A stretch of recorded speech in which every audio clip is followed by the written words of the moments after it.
Interesting team comp in this one. Hi, hello, and welcome. Welcome back to another Onkruid video. Welcome back to another Heroes of the Storm video. Me on Junkrat. Rest of the friendly team. Lieutenant Morales as a healer, Valera as a damage dealer, Deathwing as just a beefy little boy, Evil Yogurt, that's a great name, and then Ragnaros as a bruiser. Enemy team on the damage side of things, we have Nova, Falstad, and Vala, so 3 damage dealers, 1 healer in the form of Karazim, and then Leoric played by my main man player. Level distributions, okay. Deathwing is the highest level in the game, and a good Deathwing can definitely swing the game into either side. Well, possibly into the side, or probably into the side of the team Deathwing is on, if it is a good Deathwing, of course. Diablo themed map, Battlefield of Eternity. Battling immortals we have to interfere with. Look at Joanna standing here proudly at the bottom left, being her crusader self. It's still Wednesday. The same Wednesday where I recorded my previous Junkrat video. Only difference is, this time I'm seeing you guys, you're seeing me, after I saw my client. Had my one client of the day today, as I told you guys in the previous video, some very calm days lately, which I'll talk about once the game starts. Okay, extra wound timers, of course, the level 1 talent we always choose. They call for retreat from top lane, so I guess Ragnaros is willing to soak on his own. It was quite a nice intake conversation, quite an easygoing, talkative client, in touch with his feelings, even though that is like one of the main domains he needs help with, finding the language to express the things he is feeling inside of his body, which is, I think, one of the most beautiful questions for help out there, if not the most beautiful, especially on, and this might be a little sexist, but especially on the male side of the spectrum, because I feel like it's something males are a bit more often plagued by than females. Not because females already learn how to express their emotions and how to talk in that way during their life, whereas males sometimes don't really get into that kind of stuff right from the start, you know, because it's less important, apparently, to make sure that male people already know how to express their emotions. It is, of course, not less important at all, but that is just how society, I think, views it a little bit. There's this interesting Dr. K video. Alok Kanogia is his full name, I think, if I remember correctly. Very interesting stuff. And he talks about how therapy is kind of... It's not necessarily easy for women, because going into therapy is still working hard and paying a lot of attention to what you are saying, what you are feeling. So it's not easy or anything. Nice, good job. But it is easier for women, because they often have more emotion words and stuff already. They often immediately, right from the start, know what they are talking about a bit better than some of their male counterparts looking into getting into therapy.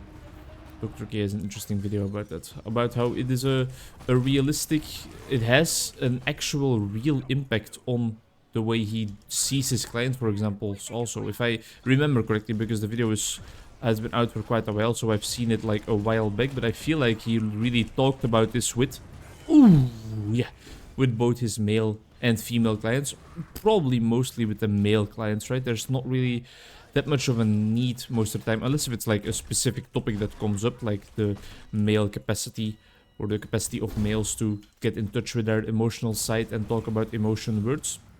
Otherwise, I think you're not necessarily immediately gonna discuss that with female clients, but with male clients for sure, because a lot of male clients will probably, maybe not a lot, but there's definitely gonna be some male clients that feel like they are bad at therapy, or feel like they are like missing some keys to the kingdom, you know, they're missing something that seems to make it easier for their female friends that sometimes even advise them to go into therapy. It seems to be easier for those female friends to discuss all things emotions. It's a beautiful topic. It's a harsh topic though as well, because it is quite sad for the male population that it has to be like this. That the societal norms dictate that we don't have to learn how to talk about emotions. I think it definitely plays a part in why in the auditoriums I was sitting in the 5 years I did my clinical psychology education, and in the classroom I'm sitting in right now for my therapy education. It definitely plays its part in why there is such an abundance of females compared to male education looker force. Wow, nice one. Some nice use of words there. Students is just like a regular old word you could use in that context, because there's a lot more females in my classes, both throughout my psychology education and throughout my now therapy education. Yeah, us males, we have quite some reputation to hold high for our gender, because, well, if there's like a bad male psychologist, you'll know about it. A bad female psychologist, well, there's just so many females, so it's statistically almost unavoidable that there's gonna be some people in there that do a bit less of a good job. But a male psychologist will definitely spring into your eyesight immediately, because, well, we are not that well versed. Ooh, not that well represented is what I meant to say. I'm quickly gonna focus on the immortal here, and I think the rest of my team should too. Maybe focusing a little bit too much on it, but I'll even give my life away for that immortal and pick up Nova during giving my life away. Swing life away, as the frontman of Rise Against would say. It's an interesting topic, but as I was talking about, this fella right here, the one that I just saw for 50 minutes, a bit over 50 minutes, I tend to run wild with intake conversations and let them go over time a little bit, because you're getting to know a person, so there's a bunch of information together. This fella knew how to talk to me, partly because I saw him after he was already seeing one of my colleagues in relationship therapy, couples counseling. That does of course help quite a ton, because the person kind of knows what to expect. He knows what a therapy session might look like. Is it exactly the same when you are on your own versus when you are there with your partner? Of course not. Absolutely not. It's absolutely still going to be different, but there is going to be some similarities. He already knew the building, for example. He already knew about just the general context. He knows what therapy can be about. It doesn't necessarily mean that it's going to be exactly the same. Okay, we could have maybe like chilled a little bit there, in my opinion, but oh, I'm going crazy. I'm just putting it out there, but I am going a little buck wild crazy. Is the guy still over here? Just deal damage with my passive. Oh, I'm really playing Junkrat to a nice extent here. I'm using all the tools in my kit, using my passive offensively in exactly the right ways. Meanwhile, Valera is still soaking bot. We have quite a nice team comp here and quite a team of competent players, it seems like, so that makes the game a lot more enjoyable.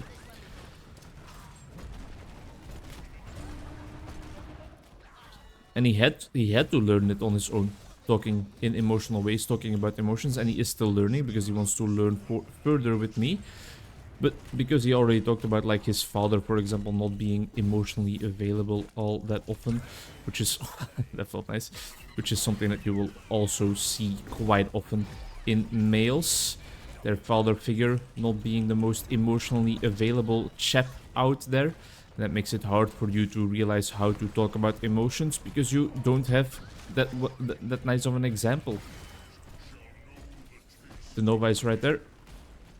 Deathwing has left the game. Now that's interesting and a little bit unexpected. Let's hope he rejoins us as quickly as possible, because we are definitely gonna need this Deathwing. Oh, the Immortals are also fighting, so we should definitely be helping those guys out, to be honest. But this is just so fun, this sieging.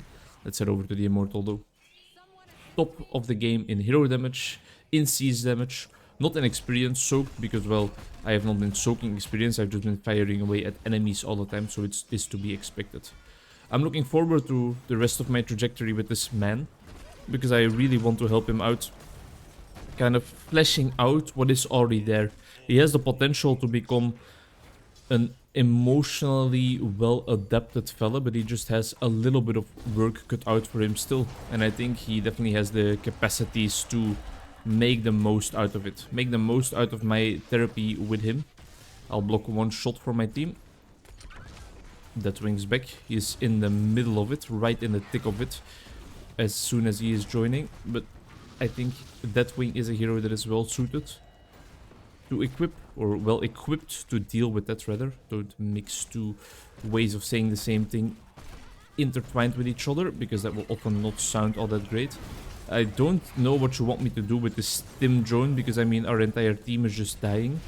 So I think I am just gonna get out of here and stick up my quest in the meantime. Help out that wing a bit if I can. Rest of the day is gonna be filled with a nice bowling adventure together with my nephew.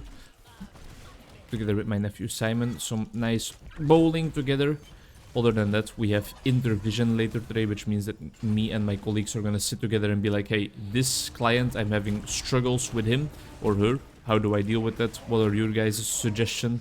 It's always a very interesting part of my job, because I get to learn a little bit what my colleagues and what their view on psychotherapy entails. Some nice grenades thrown onto Vala's head right there. Make sure we help out Valera if possible. Very nice use of the Ragnaros passive here to defend a little bit against the Immortal, and I think in general the siege has been put to rest quite effectively without it having too much of an effect, too large of an effect. Now this could be interesting. I have Lieutenant Morales on me, so that's why I'm not afraid and I'm not popping my ult immediately. I am still focused on stacking up my quest a little bit more than maybe like actually focused on winning the game or making nice plays. I just want to hit my Q ability, and that's my main focus for now. Very good by our Deathwing. Get all the grenades out there, dealing quite some damage. Kerazim, you're next. Do you think we can kill him? I think he's gonna be too fast for us to actually catch up to him. Yeah, let's just leave him be. And let's push the wave. Game is a bit messy.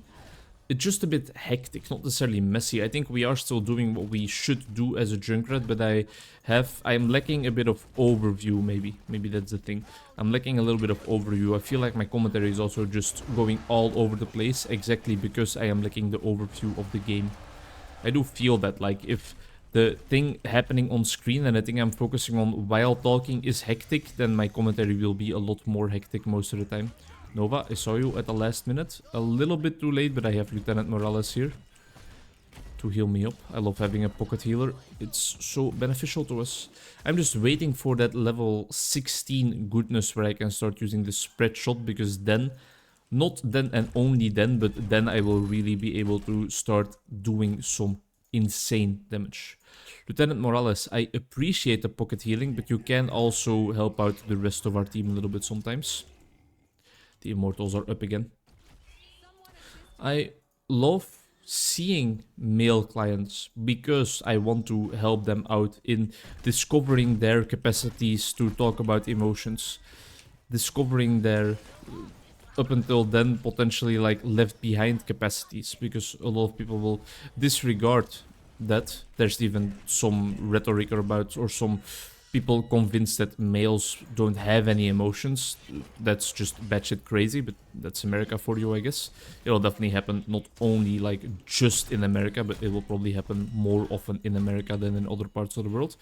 I want to get rid of those stigmas, get rid of those ideas as quickly as possible, because they are not good for male mental health. Oh, close.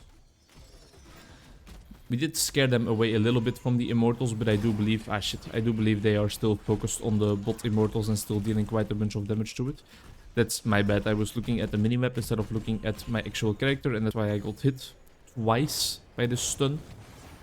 That wing dead, also not that great for us. But now, this is where the real fun starts, right? Spread volley. Now we're in the money. Now we're really going to be able to get,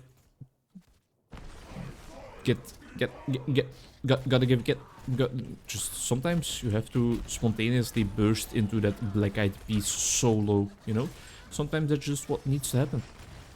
Is there a way we can make sure all grenades land on the Immortal here? I think not, but I think we can maybe spurs them out a little bit, diversify them a bit. on our enemies and maybe get some quest stacks out of it while we are focused on taking down the Immortal. Valira is working on getting Nova down, but I think she is definitely gonna pay with her life for that. I must say I respect her effort, and she even gets out of it. Wow, that is insane. Ooh, Leoric, you're in for a bad time. And hello? Oh, well, I didn't realize there was more to the map there. He's definitely just dead though, right? Yes, sir. Isolated him from the rest of his team, gave us an easy target to focus on. And now, let's go to town. Oh yeah, oh yeah, oh, just stack up that quest nicely. They even ran into some of my grenades, which made the tower focus me. But it's a price I like to pay for dealing more damage with our grenade launcher. Our main war weapon, our main tool to destroy the enemies. It's a nice vibe that I'm in right now whenever I press record on the Heroes of the Storm gameplay side of things, because I just feel completely free. I feel completely free to talk about whatever I want to talk about, even if I do it in a messy way. It still feels nice. This guy can't do what he is doing right now, I think, without paying for it with his life. Or maybe I'm getting a bit cocky and he can do whatever he wants. I don't think so, though.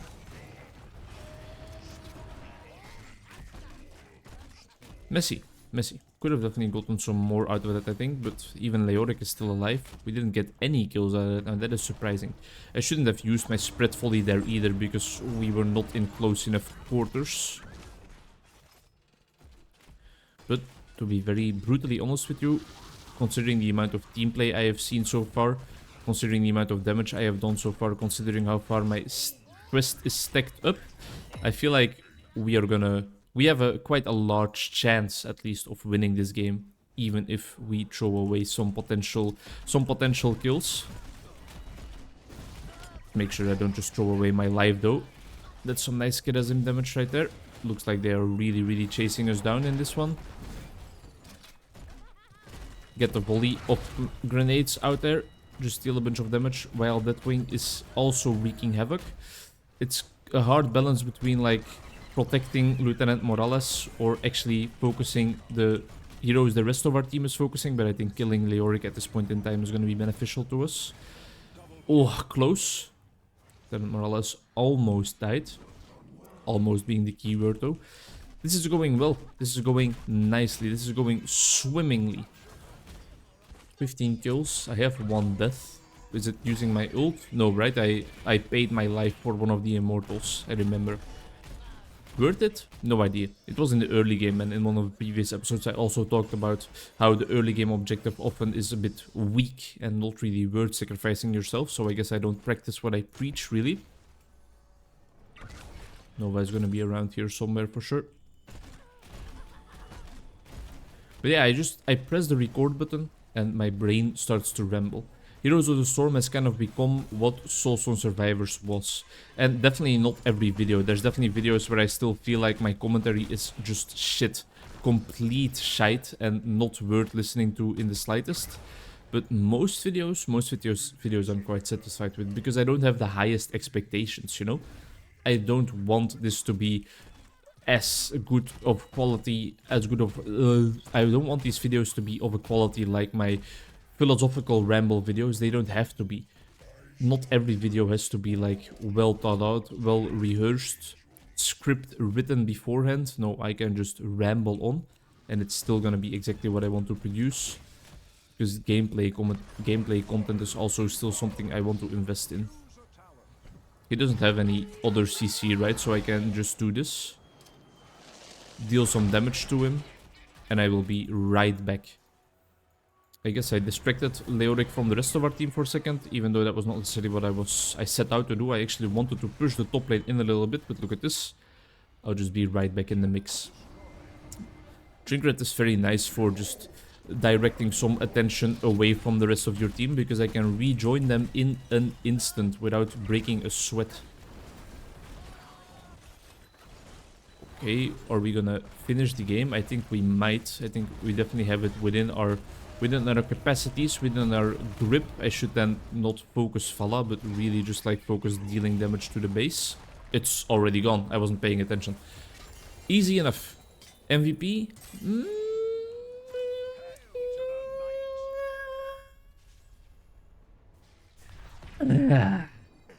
See you in the next one. Bye bye.